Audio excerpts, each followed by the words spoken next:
Hola, bom dia, boa tarde, and aloha. My name is Dennis, and yes, this is a travel channel. We've been traveling to Madeira, this beautiful island in the Atlantic that is a Portuguese island. And late 1800s, thousands of Madeirans were moving to the islands of Hawaii to work in the sugarcane industry. Many of them stayed there. Well, now I'm kind of taking part in going back to Madeira from Hawaii. I've lived in Hawaii almost half my life, and I'm going to share in this video some of the not so good aspects of life on an island and what can happen with over-tourism, what can happen with overdevelopment when you are on an island. So, is Madeira ruined? I don't mean to be so negative, but I think Madeira right now is at a crossroads. Is it overdeveloped? Is it too much of a haven for expats and foreigners? Is it too easy for them to move there, to relocate, to buy property? Is it a problem for the locals? Are they being priced out? Is it forcing them to have to leave the place that they call home? Stay with me, and I'm going to share with you my thoughts on this. We are Dennis and Min. Come join us on our traveling adventures around the world. All right, well, thanks for joining us, and please like and subscribe and share this video with those that you think would benefit from it. I'm going to get right into what is happening in Madeira, a place that we spent quite a bit of time at over the last year and a half, and I can compare it to where I've been almost half of my life, which is in Hawaii, on Oahu, which is an island as well in the middle of the Pacific that is about double the size of Madeira. Madeira has about 250,000 people, most of whom live in the city of Funchal. Like Hawaii, Madeira is a big destination for tourists, so a lot of their economy is dependent upon tourism. For many, many decades, people from Europe, the European Union, have been traveling there on holiday, have been purchasing second homes, and it's just now kind of become on the radar in the last few years to North Americans, people from the US, of Canada, about how amazing this little island is. And it is a beautiful place. And if you haven't visited, you should go visit Madeira. They will welcome you with open arms. But at this point, I cannot blame them if they don't give you the open arms if you're wanting to purchase a home there. Why is that the case? Because right now, Funchal is the city in Madeira, is one of the most expensive. I think it's the third most expensive place, property values wise, in all of Portugal. Out of the whole country, it's one of the most expensive places. So right now, a home in Madeira is over €500,000, almost 600,000 US dollars. Now, coming from Hawaii, the average price of a home on Oahu is pushing $1.2 million. So that's why it's not such sticker shock from where I'm coming from. But for most people that live on the island of Madeira, that is really more than they can afford. And those prices have gone up significantly. And a lot of foreigners have been purchasing. And one of the reasons is because they make it easy. And so who is to blame for that? When I say they, who is they? And why are they making it so easy for foreigners and expats to not just live there and relocate, but to purchase homes? Right now, it is there's an issue with Spain. Spain just cut off, from my understanding, foreigners from being able to purchase property in their country. And if you do, I think they have a 100% tax. So that doesn't make any sense. So I'm going to get into who is to blame. Is it the realtors? Is it the developers? Is it the government? Or is it the foreigners? Or maybe it's a little of all of them.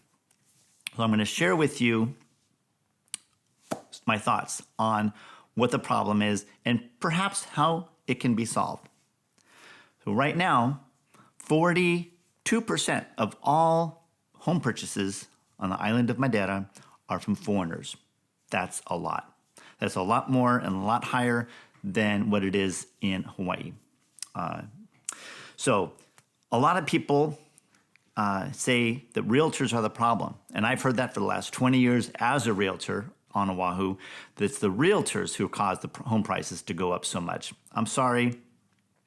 It's nice to put the blame on us, but it's really not the case. It really is the market. And really, you have to ask yourself, if you or when you sell your property, you bought it down here years ago, and now the market will tell you, Zillow will tell you, it's worth here, right?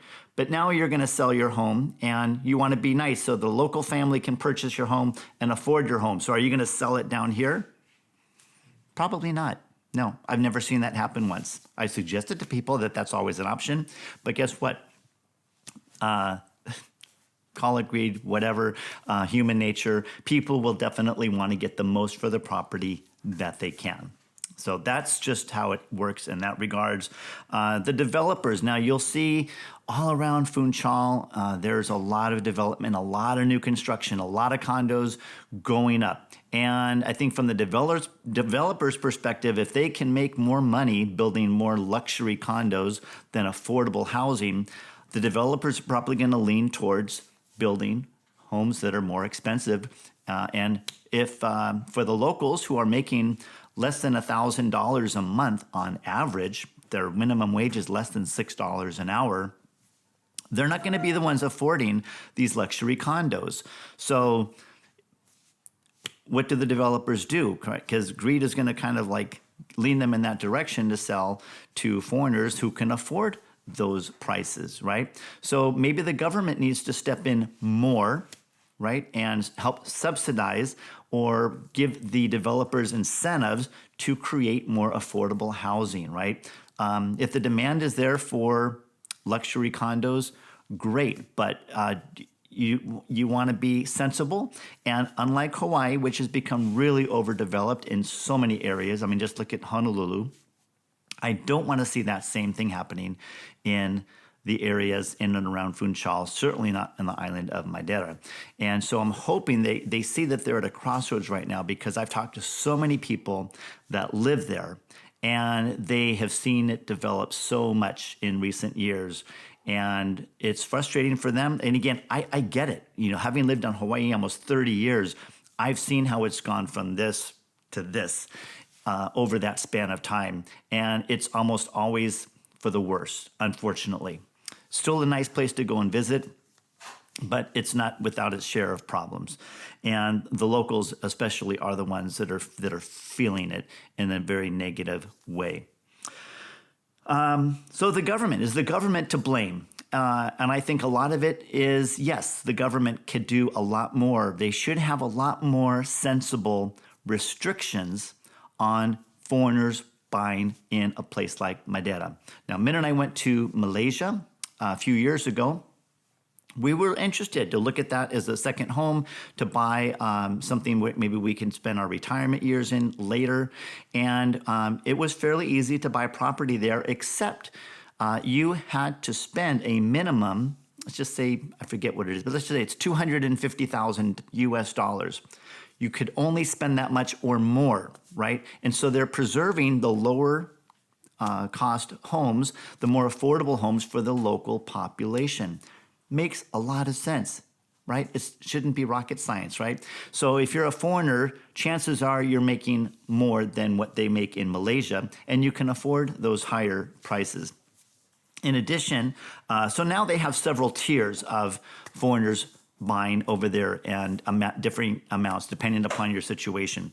But that's a good thing, and I think you have to hold on to that property for 10 years before you can consider selling it. So they're looking at people staying there, investing there for the long term.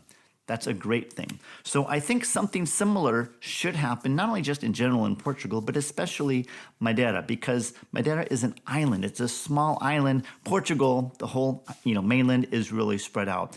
But when you're talking about an island with limited resources, limited infrastructure, heavily reliant on tourism, you don't want it to get out of control. I think somebody said just since COVID, there is so many more rental car companies. So there's a lot of competition.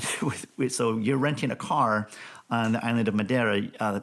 you can get a pretty good rate. But, how many more cars are there on the island? How much more traffic is there on the island now than before?